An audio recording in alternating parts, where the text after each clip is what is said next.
Charlie Kirk Show starts now. These are the pictures you've seen of January 6th. They're familiar because they've been playing on a loop on every media outlet in America for the last 2 years. There's a reason for that. But it turns out there's quite a bit of video you haven't seen. And that video tells a very different story about what happened on January 6th. More than 40,000 hours of surveillance footage from in and around the Capitol have been withheld from the public. And once you see the video, you'll understand why. First, they told the country that Officer Sicknick was murdered with a fire extinguisher. It was a lie, untrue in any way. Here is surveillance footage of Sicknick walking in the Capitol after he was supposedly murdered by the mob outside. By all appearances, Sicknick is healthy and vigorous. He's wearing a helmet, so it's hard to imagine he was killed by a head injury. Whatever happened to Brian Sicknick was very obviously not the result of violence he suffered at the entrance to the Capitol.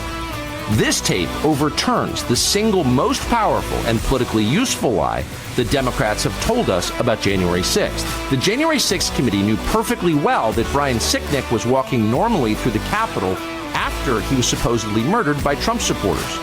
And they know that because they saw this tape. We can be sure because the footage contains an electronic bookmark that is still archived in the Capitol's computer system.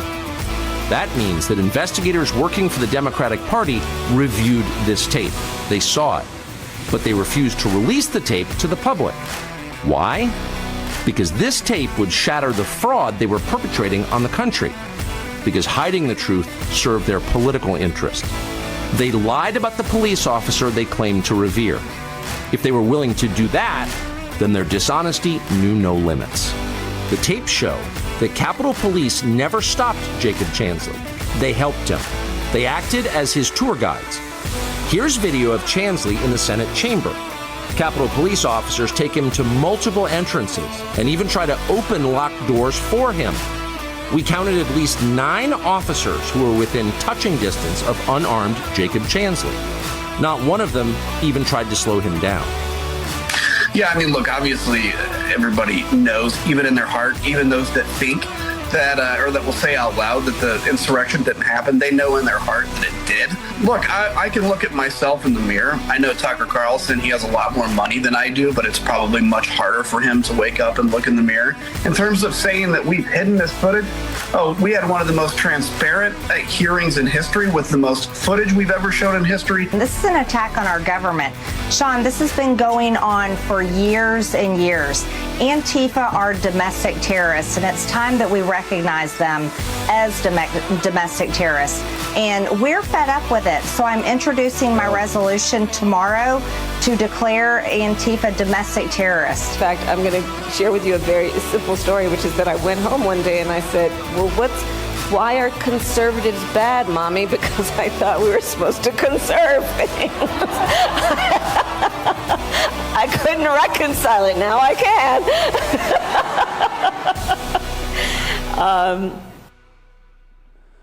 Welcome back, everybody. By the way, Adam Kinzinger looks awful. I wouldn't want to look in the mirror. Gee, I don't know what's going on with him. It's not good at all. Email us freedom@charliekirk.com. Subscribe to the Charlie Kirk Show podcast. Action-packed show in store for you today.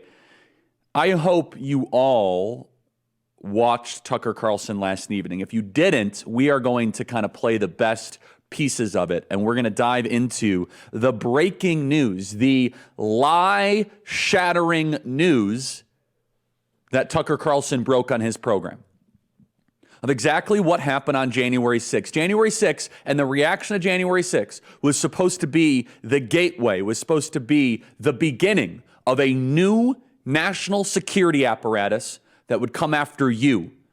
But in order for that to happen, the narrative had to be uncompromised, unchallenged, and boy, is there more to the story. These people lied to us, and they did it intentionally for political power. Email us freedom@charliekirk.com. We're about to get started.